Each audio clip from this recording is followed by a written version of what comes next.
Bismillah.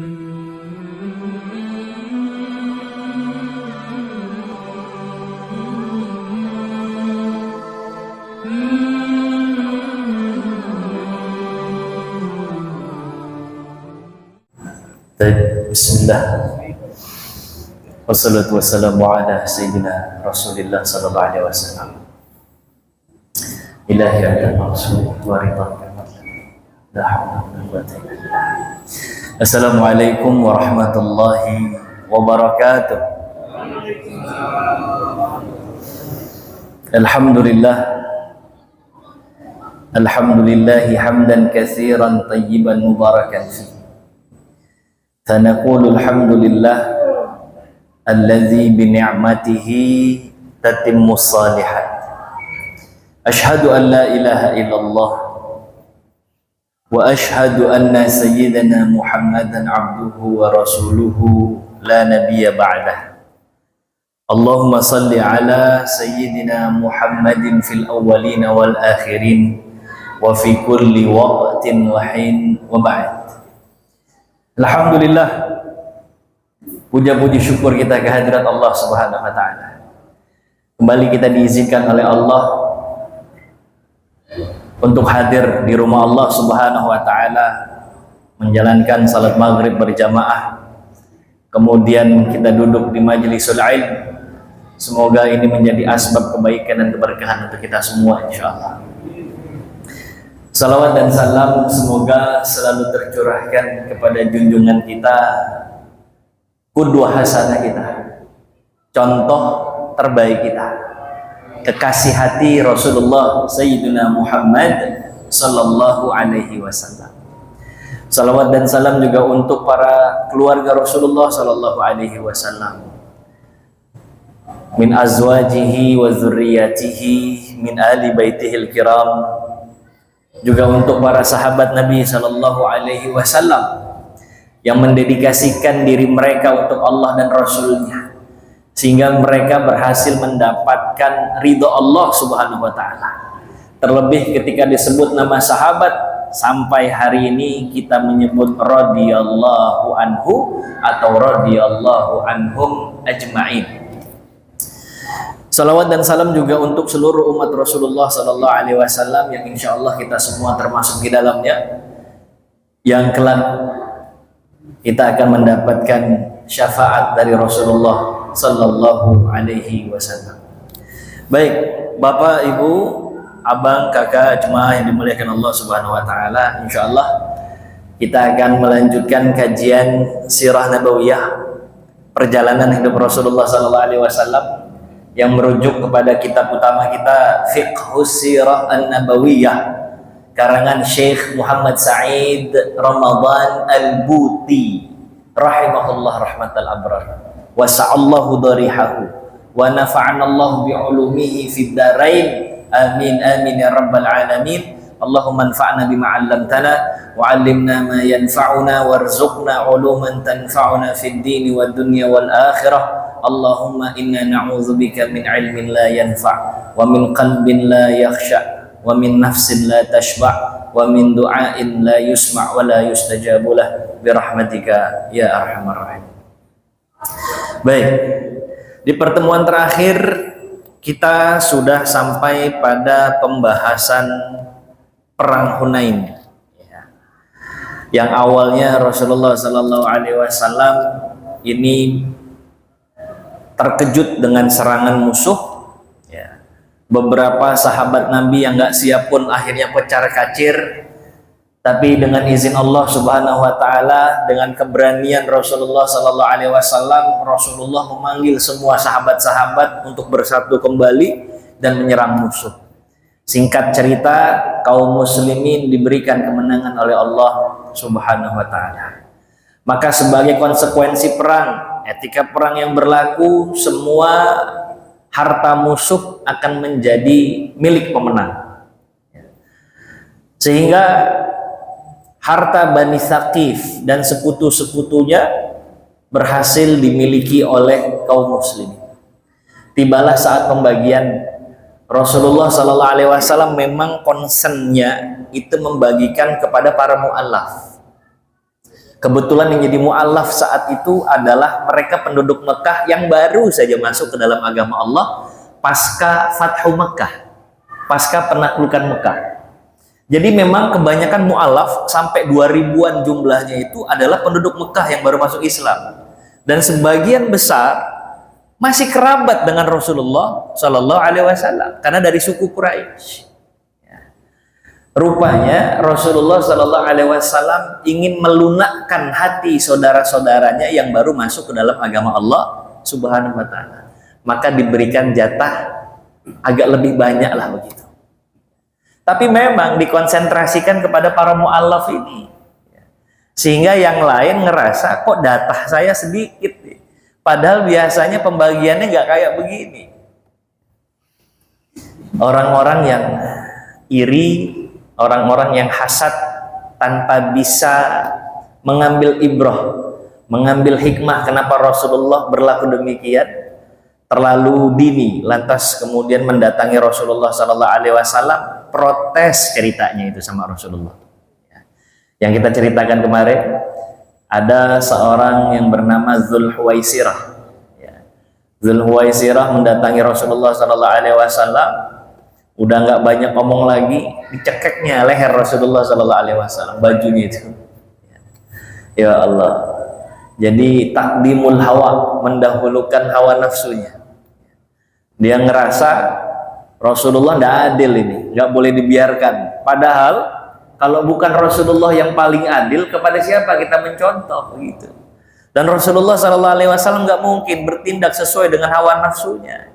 Pasti sudah diarahkan oleh Allah Subhanahu Wa Taala. La yantiqu anil hawa in huwa illa wahyu yuha. Bicara saja harus nunggu arahan wahyu Allah. Gitu. Ya. Apalagi sampai pembagian ghanimah. Ya. Orang yang khianat terhadap ghanimah, perilakunya disebut ghulul. Jadi kalau ada harta rampasan, sebelum dibagikan sudah diambil duluan, atau pembagiannya tidak sesuai untuk memperkaya diri, ya kalau sekarang mungkin korupsi lah namanya, itu masuk kategori ghulul, khianah atas amanah dalam masalah harta. Apa namanya Pak? Ghulul. Dan pelakunya luar biasa. Allah Subhanahu Wa Taala melalui lisan Rasulullah Sallallahu Alaihi Wasallam menggambarkan bahwa nanti ada orang-orang yang saat dibangkitkan oleh Allah itu memikul onta, dan ontanya teriak-teriak terus.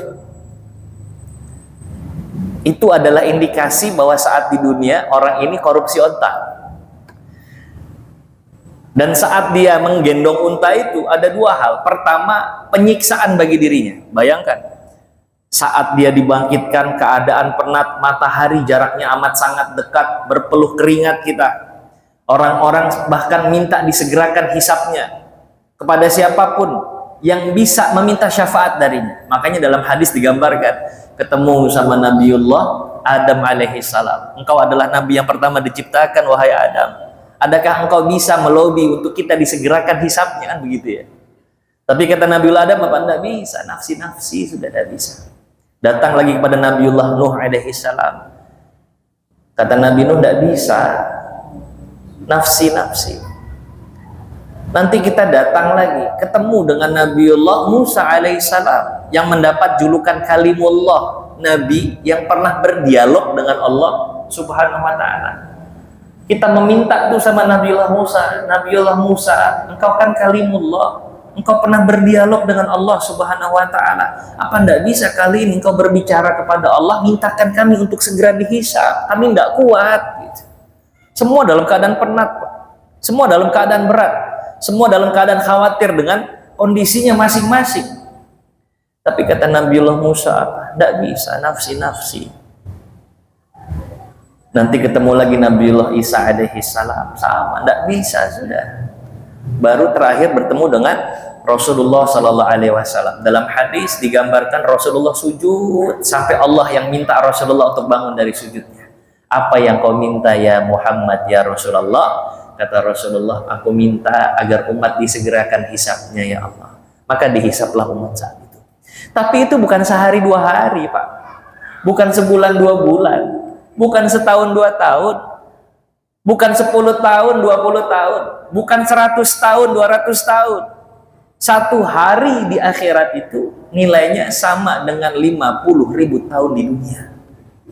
Jadi kebayang, yang gak banyak hisapnya saja kemungkinan akan merasa sengsara.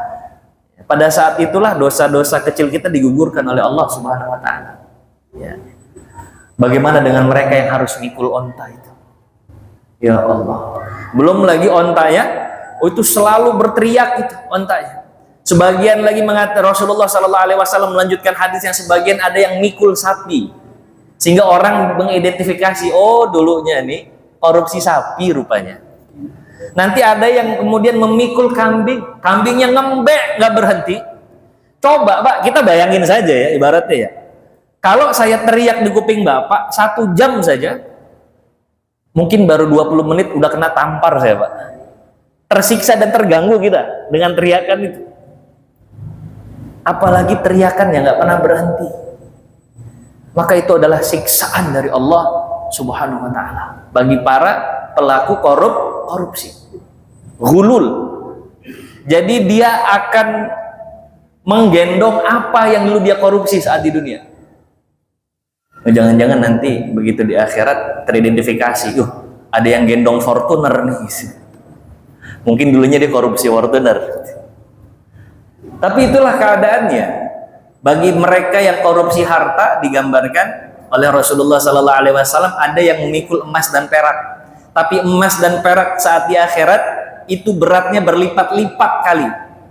Kemudian tidak laku untuk diperjualbelikan. Yang ada itu akan menambah kesengsaraan dia dengan memikul emas dan perak. Terus Rasulullah Sallallahu Alaihi Wasallam dituduh khianat, gak amanah, gak adil. Muarahnya Rasulullah Sallallahu Alaihi Wasallam. Inilah adil. Kalau saya nggak berlaku adil, siapa yang kalian contoh untuk melakukan keadilan? Kata Rasulullah. Ya. Tapi ya orang ini bersikeras. Dzulhuwaisirah. Dia nganggap saya yang benar, Rasul yang salah. Kok Rasul disalahin? Gimana ceritanya? Orang-orang yang selalu menganggap dirinya paling benar. Oh, Umar turun tangan, ya Rasulullah, da'ani adribu unuqah, tolong izinkan saya penggal saja leher orang kayak begini. Ada satu riwayat yang menceritakan nanti Umar mendatangi Dzulhuwaisirah lagi sholat.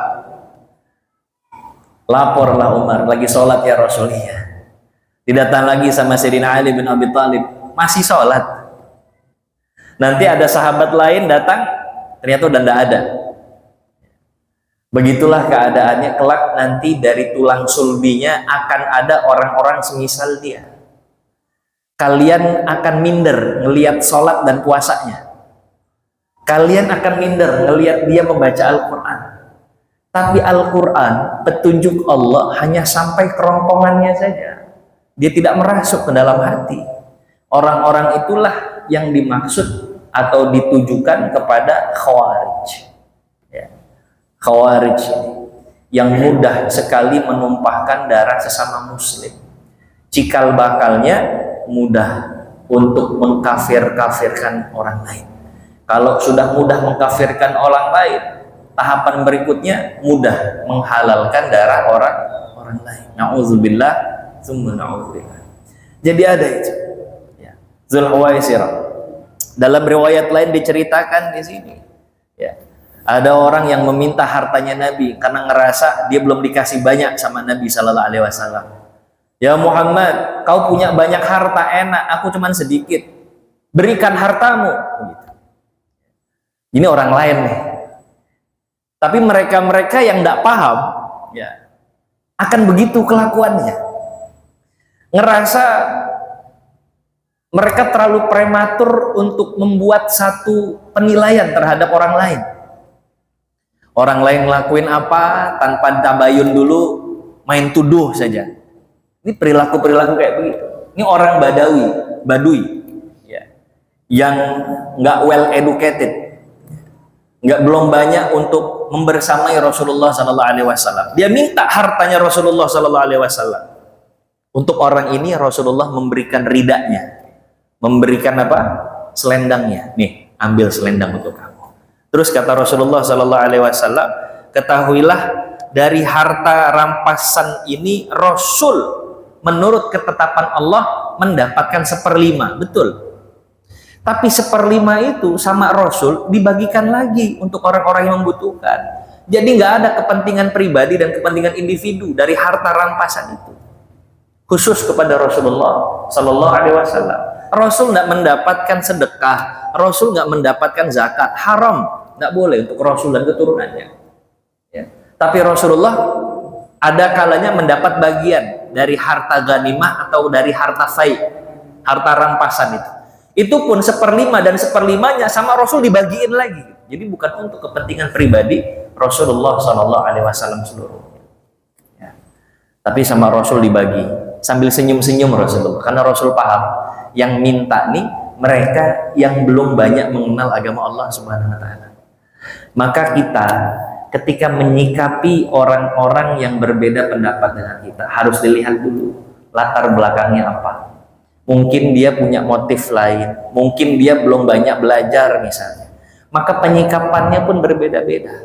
Tapi siapapun yang ingin kita dakwahi, maka hendaknya kita berpijak dengan ayat Allah, fabima rahmatin minallahi lintalahum. Jadi kalau mendakwakan sesuatu itu harus dengan lin itu ya dengan kasih sayang dari hati ke hati, dengan lembut. Itu yang paling diutamakan ya. Kecuali kepada para ainad ini mereka yang benar-benar menolak bahkan menghancurkan agama Allah Subhanahu wa Ta'ala. Nah, ternyata tidak hanya Dzulhuwaisirah dan orang Badui tersebut yang meminta keadilan kepada Rasulullah dan seolah-olah dianaktirikan dari para mu'alaf itu. Sementara kita tahu tujuannya Rasulullah Sallallahu Alaihi Wasallam adalah untuk melembutkan hati para mu'alaf, kan begitu. Maka dalam zakat mu'alaf punya porsinya sendiri. Cuma yang dimuliakan Allah Subhanahu Wa Taala, ternyata orang-orang Ansor pun, yakni orang-orang Madinah, ya, nggak mendapatkan bagian. Terus ada 1-2 orang yang mempermasalahkan ini, sehingga ngerembet sama yang lain. Loh, kok kami nggak dapat bagian? Padahal kan kami berperang bersama Rasulullah Sallallahu Alaihi Wasallam. Loh, kami kok nggak mendapatkan bagian? Sementara kami dedikasikan diri kami kepada Allah dan Rasulnya. Bahkan kami ikut Rasulullah dari Madinah. Kami membersamai Rasulullah Sallallahu Alaihi Wasallam. Nyawa kami taruhannya. Loh, kok nggak dapat bagian dari ghanimah ini? Tapi nggak berani ngomong sama Rasulullah Sallallahu Alaihi Wasallam. Hanya ribut-ribut di circle-nya mereka saja, di kalangan mereka saja. Rupa-rupanya tidak ada yang bisa disembunyikan dari Rasulullah Sallallahu Alaihi Wasallam. Sehingga Rasulullah Sallallahu Alaihi Wasallam, ya, ada seorang sahabat kecil muhajirin dari Mekah, itu lagi duduk-duduk di antara orang-orang Madinah. Disitulah sahabat kecil Rasulullah ini mendengar kegelisahan, keresahan orang Madinah yang nggak mendapatkan bagian dari harta rampasan. Datang kepada Rasulullah, ceritalah sahabat ciliknya Nabi Shallallahu Alaihi Wasallam. Sehingga Rasulullah tahu apa yang menjadi keresahan penduduk Madinah, penduduk Ansar tatkala tidak mendapatkan bagian. Rasulullah Shallallahu Alaihi Wasallam meminta para sahabat untuk mengumpulkan khusus orang-orang Ansar saja. Orang Madinah, kita selesaikan masalahnya, kita urai masalahnya, jangan dibiarkan berlarut-larut. Itulah kebiasaan Rasulullah Sallallahu Alaihi Wasallam. Saat ada pertikaian muhajirin sama Ansor, langsung diselesaikan sama Nabi. Ada perselisihan pendapat antara muhajirin sama muhajirin, langsung Rasulullah Sallallahu Alaihi Wasallam carikan solusinya. Jadi kalau ada masalah, tidak baik untuk menunda-nunda mengurai masalah itu. Rasulullah Sallallahu Alaihi Wasallam tahu ini akan jadi masalah nanti. Tolong kumpulkan orang-orang Ansar penduduk Madinah. kumpulin tuh jadi satu tempat. Orang-orang Ansar pun sudah mulai merasa, sudah ada apa ini Rasul? Jangan-jangan gara-gara keresahan kita yang kemudian kita katakan kenapa kita nggak mendapatkan bagian? Gitu. Udah ada sebenarnya perasaan. Begitu dikumpulkan oleh Rasulullah Sallallahu Alaihi Wasallam, sahabat hening mendengarkan kata-kata yang akan keluar dari lisan Rasulullah Sallallahu Alaihi Wasallam.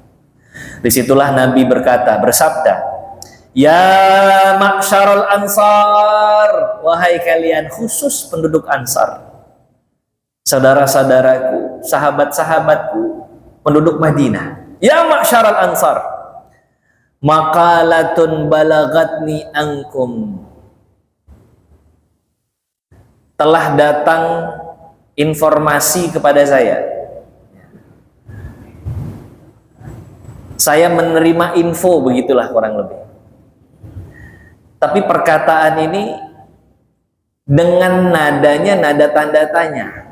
Maqalatun balagatni ankum, bener nih informasi yang saya dengar itu berasal dari kalian orang Ansar.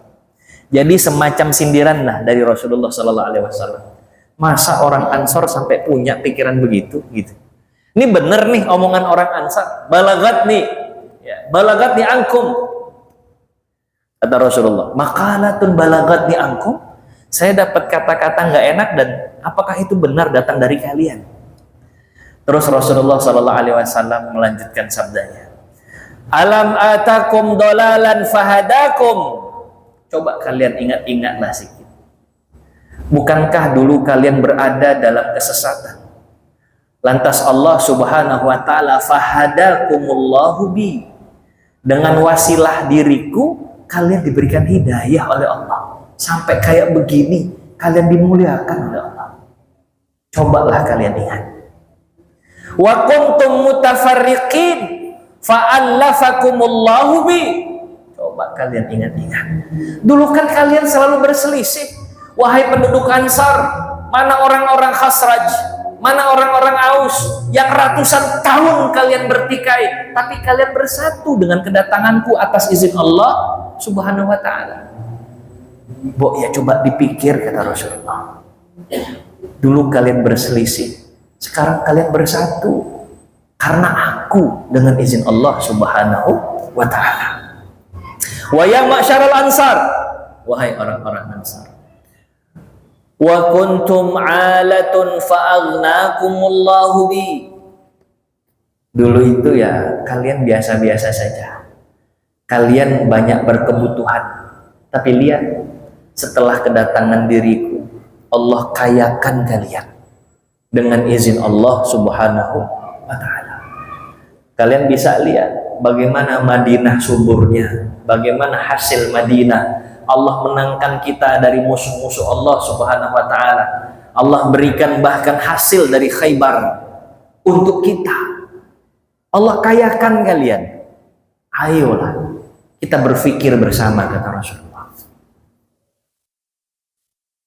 Kullama qala lahum min zalika syai'an qalu bala. Setiap ditanya sama Nabi, mereka cuma manggut-manggut saja. Benar ya Rasul, betul ya Rasul, tidak salah ya Rasul, begitu. Allahu wa rasuluhu amanna wa afdal. Kami akui bahwa Allah dan Rasulnya ini pemurah dan yang paling utama bagi kami. Kata siapa nih? Orang-orang Madinah. Tsumma qala, Rasulullah sallallahu alaihi wasallam berkata lagi menjawab mereka. Tayyib, ala tujibuni ya ma'syarul ansar. Ayo, jawab dengan lantang. Jangan seperti itu, jawab. Dulu kalian tersesat, kalian dapat hidayah. Dulu kalian sengsara, kemudian Allah kayakan kalian. Benar enggak?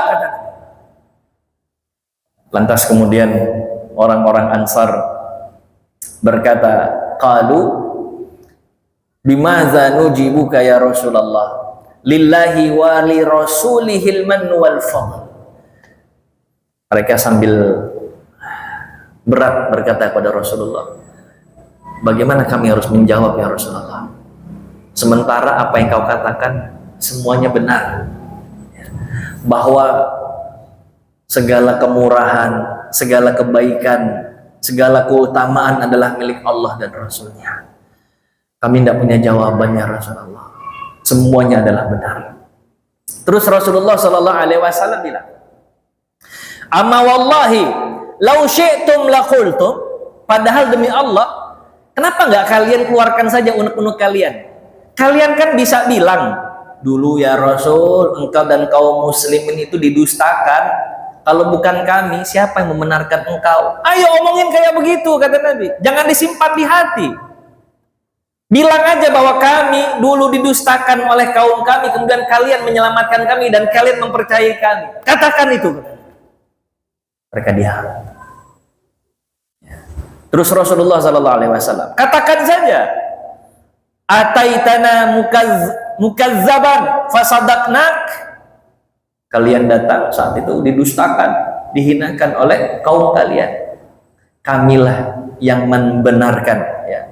Fasadaqnak, kami yang membenarkan itu. Wa makhzulan fanasarnak. Dulu Rasulullah dan kaum muslimin datang dalam keadaan hina, kan kami yang nerima. Coba katakan itu, kata Rasul. Saya pengen dengar dari lisan kalian, kalian ngomong begitu. Itu kan unek-unek kalian, itu kan yang ada dalam hati kalian. Ayo coba katakan, kata Nabi. Saya pengen dengar. Katakan. Wa taridan fa'awainak wa a'ilan wa asainak. Saya pengen dengar dari lisan kalian. Ya Rasul, dulu kan engkau itu diusir, kami yang menyambut, kami yang memberikan bantuan. Ayo ngomong, bukankah itu unek-unek kalian, kata Nabi. Fasahu, lantas mereka kemudian menyadari kesalahannya, setengah berteriak dengan penyesalan. Mereka menangis, berkata, balil mannu alaina lillahi wali rasulih. Ya Rasulullah, enggak, sudah ya Rasul, enggak, kami salah ya Rasul. Segala kemurahan, kebaikan itu betul datang dari engkau ya Allah, dari engkau ya Rasulullah. Kami salah ya Rasul. Terus Rasulullah mulai merendahkan suaranya. Terus Rasulullah Sallallahu Alaihi Wasallam berkata kepada para sahabat Ansar, awajadtum ya ma'syaral ansar fi anfusikum min ajli la'anah minad dunya. Cobalah sahabat-sahabat Ansarku yang aku cintai, kata Rasulullah. Apakah kalian kesal gara-gara sampah yang gak ada artinya itu? Kalian resah, gelisah gara-gara gak diberikan ghanimah? Itu sampah yang gak ada artinya, kata Rasulullah.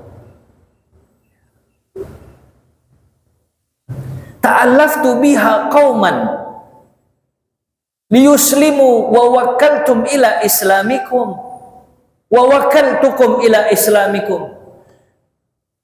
Kalian kan paham bahwa saya memberikan kepada para mu'allaf itu untuk bisa melembutkan hati mereka.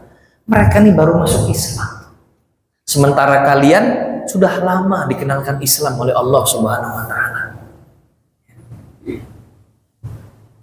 Ala tardawna ya ma'syaral ansar, apakah kalian tidak ridha wahai penduduk Ansar? Orang-orang itu membawa harta rampasan berupa domba-domba, berupa kendaraan-kendaraan. Mereka bawa itu, sementara yang kalian bawa pulang adalah Rasulullah Sallallahu Alaihi Wasallam.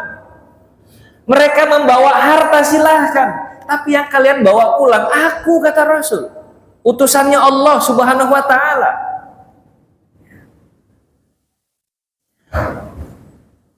Fawallahi lamma tanqalibuna bihi khairun mimma yanqalibuna bih walladzi nafsu Muhammadin biyadih laulal hijratu lakuntu imra'an minal ansar.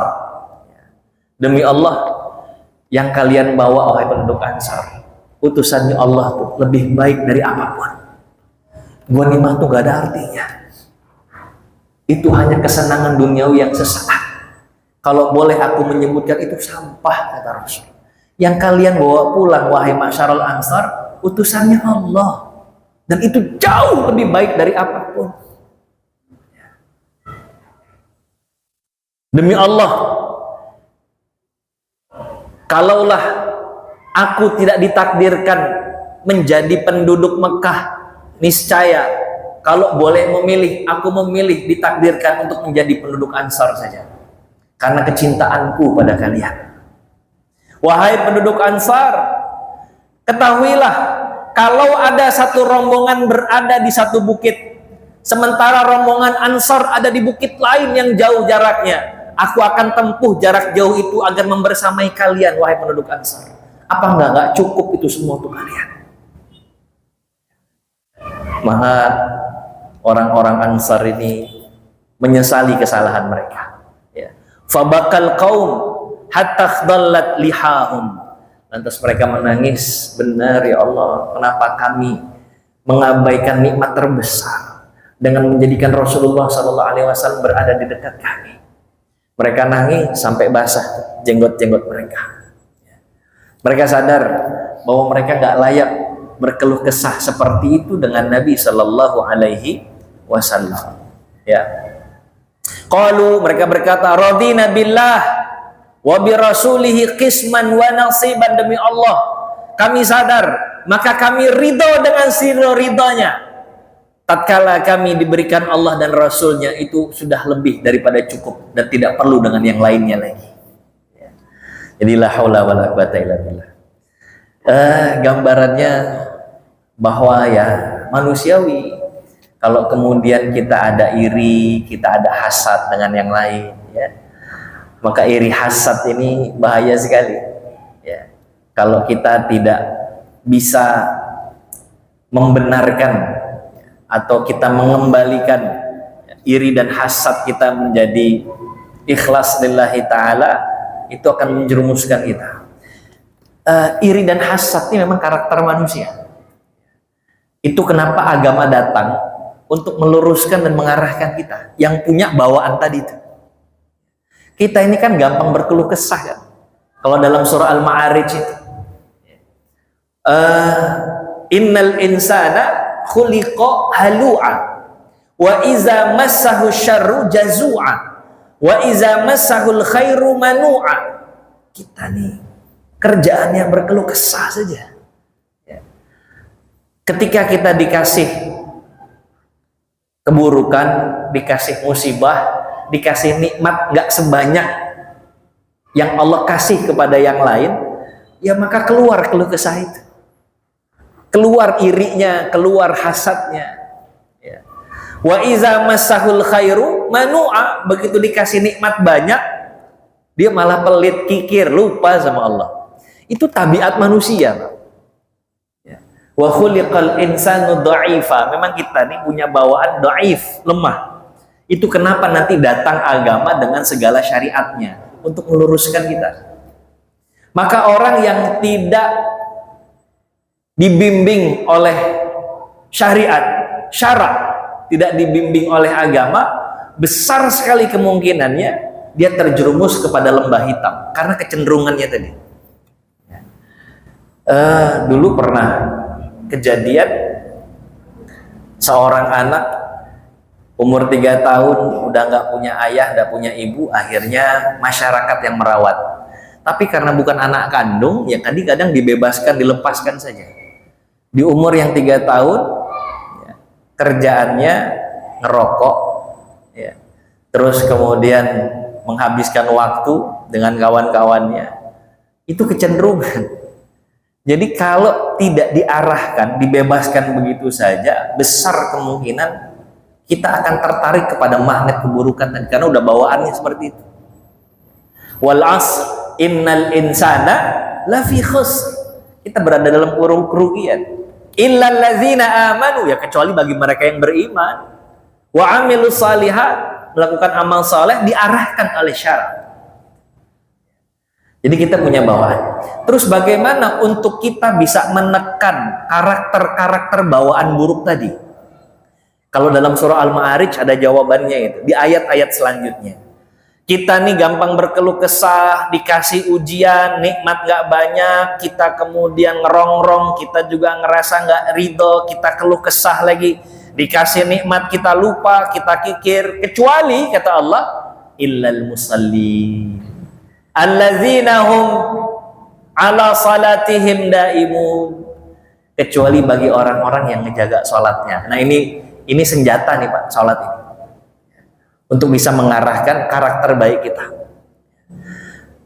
Kalau saya boleh persingkat saja dalam surah Al-Ma'arij, illal musallin, jaga dengan salat, arahkan juga dengan zakat, walladzina fi amwalihim haqqum ma'lum lisaili wal mahrum.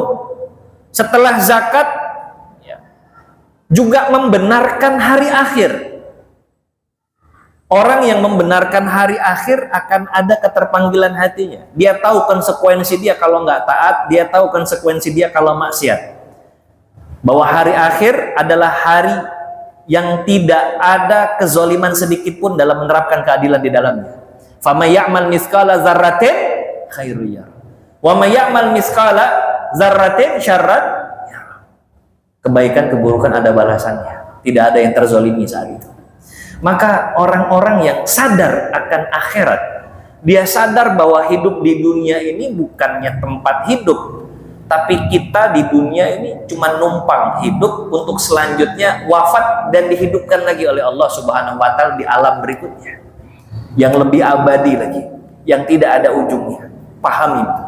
Di sana ada nikmat, di sana ada azab. Mereka yang membenarkan tentang hari akhir, mereka bisa mengkondisikan bawaan buruknya itu. Terus siapa lagi? Nggak cukup. Mereka yang tahu konsekuensi azab dari Rabb-nya, dari Allah Subhanahu wa Ta'ala. Yang mereka juga mampu menjaga syahwatnya. Ini orang-orang yang nantinya bisa mengendalikan bawaan buruknya dia. Kemudian mereka orang-orang yang menepati janji jauh dari sifat nifaq atau munafik. Mereka yang memberikan kesaksian sesuai dengan apa yang dia ketahui. Orangnya jujur, tidak khianat. Dan ditutup lagi, walladzina hum ala salatihim yuhafizun. Ditutupnya pakai salat lagi. Diawali dengan salat, di akhir dengan salat. Kata ulama ini penekanan bahwa yang paling baik untuk menekan karakteristik bawaan buruk itu adalah dengan salat. Ya. Tapi salatnya yang beneran salat ya. Bukan hanya menjalankan saja, tapi mendirikan sholat. Itu kenapa dalam Al-Quran disebutnya yuqimunas shalah atau iqamatus shalah. Bukannya ya'malu bis shalah misalnya. Bukan melaksanakan saja, tapi mendirikan. Karena mendirikan tidak sama dengan melaksanakan. Mendirikan tidak sekedar melaksanakan, tapi semua perangkat-perangkatnya di bawah. Benar caranya, ada ilmunya, dihadirkan hatinya, ada kekhusyuan di dalamnya, dia tekun dalam sholatnya, dia nikmati sholatnya. Di dalamnya ada kesabaran. Orang sholat tuh harus sabar, Pak. Kalau tidak sabar, dia bakal ngambil tuh tiket ekspres buat sholat. Itu yang kita sering lihat kan. Apalagi sholat subuh, sendirian lagi. Nengok sedikit udah assalamualaikum, assalamualaikum. Kalau kita lihat anak-anak yang lagi belajar sholat, begitu. Dia ambil tiket Argo, nggak bisnis lagi, Argo sudah, biar lebih cepat lagi. Ya. Di dalamnya tuh ada rasa khauf, ada kekhawatiran. Dalam sholat kan itu komplit sekali. Di dalamnya ada pengharapan, raja. Di dalamnya ada mahabbah, kecintaan kepada Allah. Sehingga dari situlah hadir keagungan Allah Subhanahu wa Ta'ala dalam sholat kita. Ya. Makanya yang paling baik mengarahkan karakter kita adalah sholat itu tadi. Nah, maka itu poin-poinnya. Ya. Rupa-rupanya orang-orang Ansar agak tersilap sedikit, diluruskan oleh Rasulullah SAW. Yang mahal adalah ketika Rasul kembali kepada kalian. Kalian pulang nggak bawa domba, kalian pulang tuh yang nggak bawa kendaraan hasil ghanimah, tapi kalian pulang membawa Rasulullah SAW. Itu jauh lebih cukup. Kita yang mau selamat, bawa pulang Rasulullah SAW. Letakkan di dalam hati. Lihat apa saja yang dianjurkan oleh Rasulullah SAW. Lihat bagaimana kepribadiannya Rasulullah SAW. Renungkan, aplikasikan dalam kehidupan sehari-hari. Itulah ghanimah termahal dan terbaik yang bisa dimiliki siapapun dari umat Rasulullah SAW yang mau menjadikan Rasulullah berada dalam hatinya. Itu yang mahal. Rasulullah SAW sampai ngomong, masa kalian tergiur sama sampah itu? Ya karena begitu. Harta kalian itu ya, yang kalian makan jadi kotoran, yang kalian pakai akan usang, tapi yang kalian gunakan di jalan Allah, itulah harta kalian yang sesungguhnya. Perbandingannya 2:1. Yang buruk, yang gak ada faedahnya lebih banyak. Karena apa? Kecenderungan orang memanfaatkan untuk kesenangan pribadinya, ketimbang dia harus berkorban kepada Allah melalui hartanya dia. Maka masyarul muslimin, Bapak Ibu sekalian dimuliakan Allah Subhanahu wa taala, pahami hakikat dunia. Ini sebagai penutup. Rasulullah sallallahu alaihi wasallam khawatir. Saya khawatir kalau dibentangkan dunia di hadapan kalian. Saya khawatir. Karena orang-orang terdahulu tergelincir gara-gara dibentangkan dunia oleh Allah kepada mereka. Dan kalian pun punya potensi yang sama tergelincir saat dibentangkan dunia di hadapan kalian. Tidak ada harganya dunia itu. Kayak kita mencelupkan tangan kita ke dalam lautan, begitu kita angkat ada tetesan-tetesan air, itulah dunia. Hanya segitu saja harganya. Terakhir saya ingin kutip salah satu hadis Nabi Shallallahu Alaihi Wasallam. Kalau kita paham hakikat dunia dengan sebenar-benarnya, maka kita akan tahu bahwa dunia itu nggak lebih mulia daripada bangkai kambing. Itu dalam hadis Rasulullah Shallallahu Alaihi Wasallam. Mungkin itu yang saya bisa konklusikan dari hikmah perang Hunain. Insya Allah berikutnya kita akan masuk ke perang Tabuk, perang terakhirnya Rasulullah Shallallahu Alaihi Wasallam. Mudah-mudahan bermanfaat. Allahu waliyut taufiq wallahu khairul musta'an. Kita tutup dengan membaca kafaratul majlis. Subhanakallahumma wa bihamdika asyhadu an la ilaha illa anta astaghfiruka wa atubu ilaik. Wassalamualaikum warahmatullahi wabarakatuh.